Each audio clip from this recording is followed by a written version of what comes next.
Informatics میں خوش آمدید دوستو، مائک پومپیو کے پاکستان کے نیوکلیئر اثاثوں سے متعلق بیان نے پاکستان کی عوام کو تشویش میں مبتلا کر دیا ہے، اور اس معاملے کی سنجیدگی کا اندازہ یہاں سے لگایا جا سکتا ہے کہ سابق چیئرمین سینٹ رضا ربانی نے اس معاملے پر پارلیمنٹ کا مشترکہ اجلاس بلانے کا مطالبہ کیا ہے۔ اس حوالے سے نجی ٹیلی ویژن چینل کے پروگرام آپس کی بات میں سینئر صحافی نجم سیٹھی نے کہا کہ امریکہ کو جو پاکستان کے نیوکلیئر اثاثے اپنے لیے خطرہ نظر آ رہی ہیں، اس کی وجہ سیدھی سی ہے۔ سعودی عرب نے فیصلہ کیا ہے کہ وہ آئندہ 20 سال کے اندر 16 نیوکلیئر ریئیکٹر لگائیں گے۔ سعودی ولی عہد محمد بن سلمان نے اعلان کیا ہے کہ اگر ایران نیوکلیئر بم بنائے گا تو سعودی عرب بھی بنائے گا۔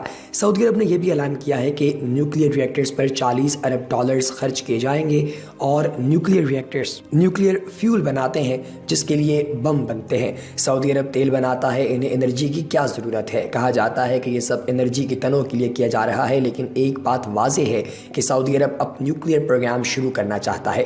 دنیا کو اس بات کا احساس ہے کہ سوائے پاکستان کے سعودی عرب کی اور کوئی مدد نہیں کر سکتا۔ پاکستان کو اس وقت پیسے کی سخت ضرورت ہے، اور دونوں ممالک آپس میں برادر ممالک بھی ہیں۔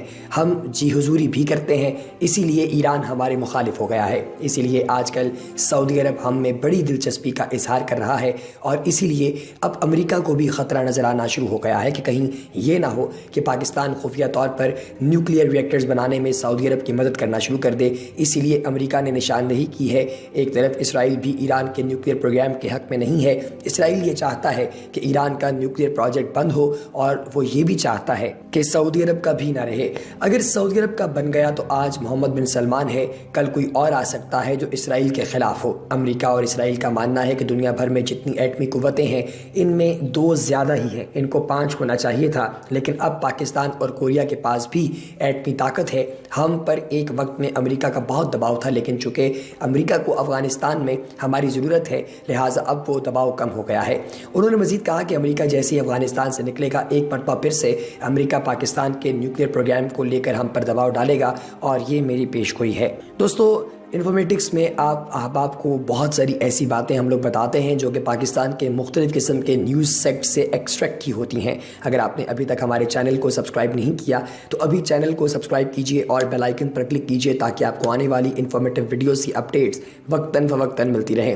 سعودی عرب کے ولی عہد نے آج سے چند دن پہلے ایک انٹرویو میں یہ کہا تھا کہ اگر ایران نے ایٹم بم بنایا تو سعودی عرب پیچھے نہیں رہے گا۔ شہزادہ محمد کا یہ انٹرویو PBS نے 18 مارچ کو نشر کیا تھا، اور انہوں نے اس میں یہ واضح کیا تھا کہ سعودی عرب کی قطعاً خواہش نہیں ہے کہ جوہری بم بنایا جائے، لیکن ایرانی پیش رفت پر سعودی عرب جلد از جلد ایٹم بم حاصل کرنے کی کوشش کرے گا۔ 32 سالہ ولی عہد نے اپنے انٹرویو میں ایران کے سپریم لیڈر آیت اللہ العظمی خامنہ ای پر بھی کڑی تنقید کی ہے۔ اس انٹرویو میں انہوں نے آیت اللہ خامنہ ای کی خطے سے متعلق سیاست کو نازی دور کے ایڈولف ہٹلر کی توسیع پسندانہ عزائم سے تشبیہ دی ہے۔ انہوں نے کہا ہے کہ ایرانی لیڈر خطے میں اپنی منشا کے تحت معاملات آگے بڑھانا چاہتے ہیں۔ سلمان اس سے قبل بھی خامنہ ای کو ہٹلر سے تشبیہ دے چکے ہیں۔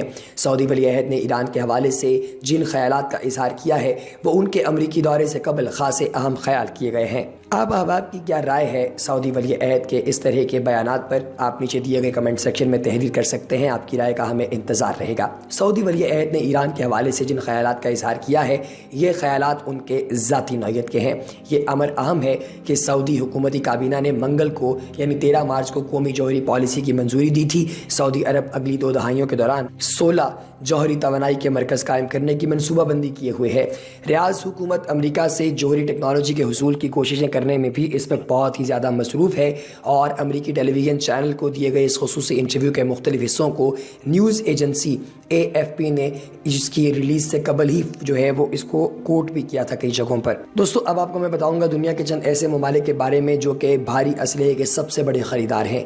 ان میں ویتنام جو ہے یہ بھاری اسلحے خریدنے والے ممالک کی فہرست میں 10ویں نمبر پر ہے، اور اس کی جو انٹرنیشنل سٹینڈرڈز ہیں ان کے مطابق تقریباً اس کی تجارت کا 3% حصہ جو ہے دنیا بھر میں جو تجارت ہوتی ہے اسلحے کی، وہ ویتنام کے سپرد ہے۔ اس کے بعد 9ویں نمبر پر ہے بھاری اسلحے کی خریداری میں پاکستان، جس کی اس وقت عالمی تجارت 3.2% ہے اسلحے کی، اور پاکستان نے سب سے زیادہ اسلحہ چین سے خریدا ہے۔ اس کے بعد آتا ہے عراق، یہ 8ویں نمبر پر آتا ہے۔ امریکہ اور اس کے اتحادیوں کے حملے کے بعد سے عراق بدستور عدم استحکام کا شکار ہے۔ اور اب عالمی برادری کے تعاون سے عراقی حکومت ملک میں اپنی عملداری قائم کرنے کی کوششوں میں مصروف ہے۔ سیری کے مطابق عراق بھاری اسلحہ خریدنے والے 8واں بڑا ملک جو ہے وہ بن گیا ہے اور پاکستان کی طرح عراق کا بھی بھاری اسلحے کی خریداری میں حصہ 3.2% بنتا ہے۔ اس کے بعد 7ویں نمبر پر آتا ہے آسٹریلیا۔ اس فہرست میں آسٹریلیا کا 7واں نمبر ہے اور اس نے تقریباً 3.3% جو ہے وہ دنیا سے اسلحہ خریدا ہے۔ اس کے بعد 5ویں نمبر پر الجزائر ہے۔ شمالی افریقی ملک الجزائر کا نمبر 5واں رہا، جس کے خریدے گئے بھاری ہتھیار جو ہیں وہ اس وقت پوری دنیا کے اندر تقریباً 3.7% عالمی تجارت کا حصہ ہیں۔ پاکستان کی طرح الجزائر نے بھی ان ہتھیاروں کی اکثریت چین سے برآمد کی ہے۔ 4تھے نمبر پر آتا ہے چائنا۔ چین ایک ایسا واحد ملک ہے جو اسلحے کی درآمد اور برآمد کے ٹاپ 10 ممالک میں شامل ہے۔ چین اسلحہ برآمد کرنے والے تیسرے بڑے ملک کے طور پر جانا جاتا ہے، لیکن بھاری اسلحہ خریدنے والا دنیا کا 4تھا بڑا ملک ہے۔ کل عالمی تجارت میں سے 4.5% اسلحہ چین نے اس مرتبہ خریدا ہے۔ تیسرے نمبر پر آتا ہے متحدہ عرب امارات، جس نے تقریباً 4.6% اسلحہ اس وقت عالمی مارکیٹ سے خریدا ہے۔ اس کے بعد دوسرے نمبر کی اگر بات کی جائے تو اس پر آتا ہے سعودی عرب۔ سعودی عرب دنیا بھر میں اسلحہ خریدنے والا دوسرا بڑا ملک بن گیا ہے۔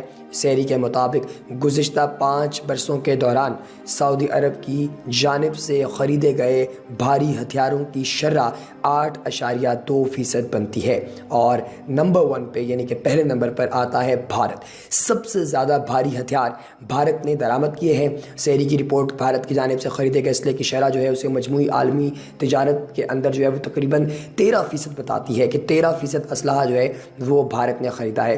دوستو، شہزادہ محمد نے CBS کے پروگرام 80 منٹس میں جو اتوار کو نشر ہوا ہے اس کے اندر یہ کہا ہے کہ سعودی عرب نیوکلیئر بم حاصل کرنے کا خواہاں نہیں ہے، لیکن اس بات میں شبہ نہیں ہے کہ اگر ایران جوہری بم تشکیل دیتا ہے تو ہم جلد از جلد ایسا کریں گے۔